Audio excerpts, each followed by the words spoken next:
Bonjour à tous. Comment notre gouvernement peut-il soutenir un argument d'agroécologie jusqu'à en faire un pilier de sa loi d'avenir agricole? Il subventionne à hauteur de millions d'euros l'élevage intensif et laisse perdurer dans les abattoirs une situation digne des pires cauchemars. C'est le cas pour la ferme-usine d'Émile Vaux. Elle a été subventionnée à hauteur de 1,6 million d'euros sur 1,8 million d'euros d'investissement total. La crise agricole n'existe pas. Elle n'est une réalité que pour ceux qui l'ont eux-mêmes provoquée. En s'enfonçant dans un système de surproduction et d'export, de contrats avec la grande distribution et en mettant de côté la santé publique comme le bien-être animal. Ce sont les pantins des dirigeants de la FNSEA, mafia qui fait la pluie et le beau temps à l'Élysée. Aujourd'hui, les consommateurs n'ont d'autre choix que de devenir végétariens s'ils ne veulent pas contribuer à une souffrance animale inhumaine tout en exposant leur santé comme celle de leurs enfants. La filière viande, comme notre gouvernement, qui s'illustre par un degré de laxisme rarement atteint, doivent prendre conscience qu'aujourd'hui le bien-être animal est devenu une préoccupation majeure des consommateurs. Comme le montre l'Eurobaromètre, qui vient d'être publié par la Commission européenne, 98% des Français considèrent comme important ou très important le bien-être des animaux dits d'élevage. Et pourtant, l'élevage intensif représente aujourd'hui 80% de la production animale française qui est parquée, gavée et massacrée au sein des abattoirs. La ferme-usine d'Émile Vaux symbolise bien ce modèle français prédominant. Pour revenir sur la question de l'abattage d'Émile Vaux, nous avons fait quelques recherches. À quoi ressemble un abattoir de la SVA Jean Rosé?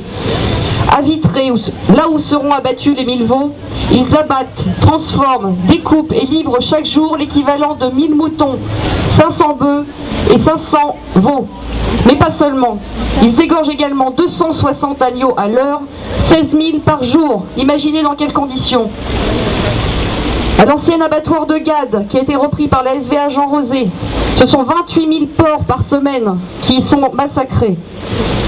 Donc concrètement, quelle est la situation actuelle pour cette ferme-usine?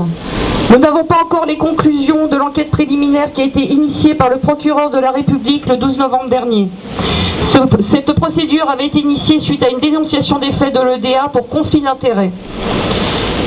Pour rappel, certains actionnaires du projet, élus influents de la communauté de communes des Sources de la Creuse, qui financent en grande partie, voire en totalité, cette ferme-usine, ont participé, ces élus donc et actionnaires de la ferme-usine ont participé systématiquement à toutes les délibérations durant 5 ans.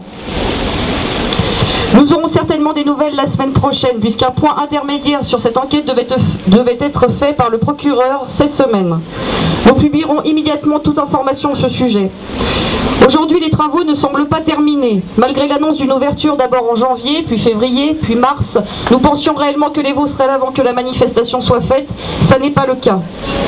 Aujourd'hui, alors pourquoi nous en sommes là? Nous ne sommes pas en mesure de le savoir. Nous ne savons pas ce qui coince. Notre supposition, c'est qu'ils ne peuvent pas ouvrir sans la subvention pour l'unité de méthanisation qui est attenante. Cela est tout de même une bonne nouvelle, car cela laisse à penser que le projet commence à vaciller sur ses bases. Les élus de la communauté de communes ne vont plus pouvoir se répartir l'argent public à leur guise. La justice les a appréciés dans le collimateur. Le procureur veille à présent aux délibérations de la communauté de communes. Ceci est une première victoire. Nous avons déposé un recours gracieux auprès du maire de Saint-Martial-le-Vieux au mois de janvier dernier. Saint-Martial-le-Vieux est la commune qui accueille ce projet. En effet, l'ancien maire de ce village est également actionnaire du projet. Afin de permettre la délivrance du permis de conduire, Afin de permettre donc la délivrance de ce permis de construire, il fallait faire une carte communale qui n'existe pas pour ce village.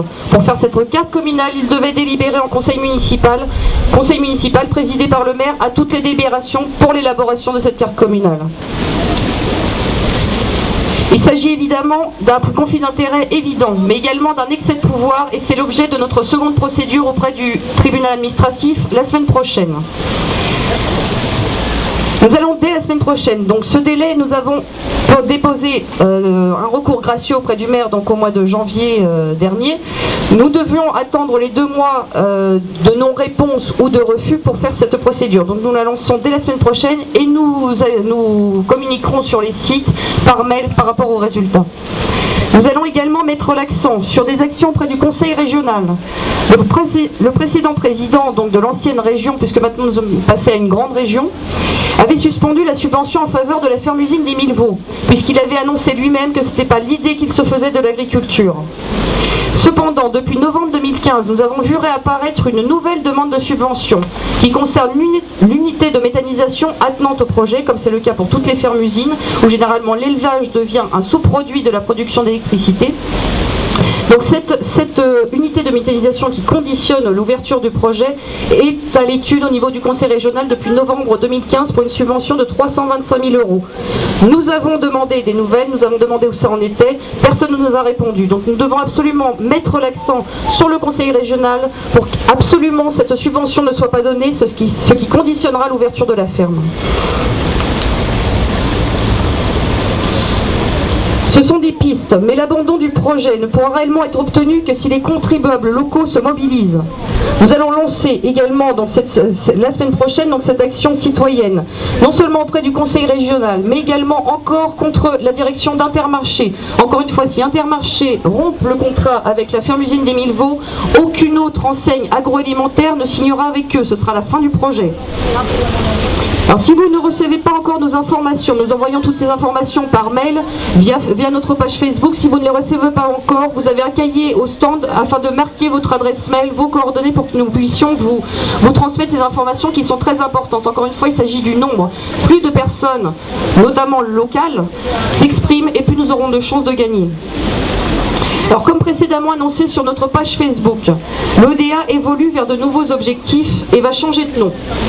Suite au constat d'une évolution dramatique et constante vers un pire au niveau de l'élevage et de l'abattage, nous ne pouvions plus ignorer l'urgence d'une action sur un plan global qui prenne en considération et l'élevage sous sa forme intensive et l'abattage dans sa globalité. Nous ne pouvions plus penser, après avoir vu les vidéos d'Alès et du Vigan, qu'un abattage sans étourdissement puisse être moins douloureux qu'un abattage traditionnel.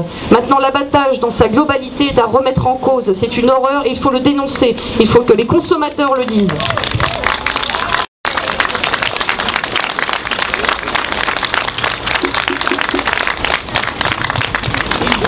Donc l'EDA va changer de nom, il va se nommer LPEA, Lumière sur les pratiques d'élevage et d'abattage.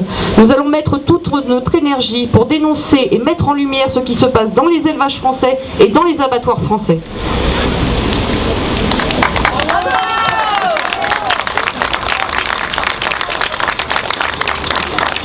Un dernier mot qui n'a rien à voir avec la ferme-usine d'Émile Vaux et qui pourtant a tout à voir parce qu'il s'agit de violence, il s'agit d'injustice. C'est un mot pour les attentats qui se sont passés à Bruxelles. Nous sommes écœurés devant tant de violences absurdes, comme on peut la voir dans les abattoirs, comme on peut la voir dans nos villes, comme on peut la voir dans le monde entier. Le sentiment de base est le même. Donc il faut contrer cette violence. Nous condamnons toute forme de violence, qu'elle soit envers les animaux ou envers les humains. Une fois qu'on a attaqué les animaux, on attaque généralement les humains.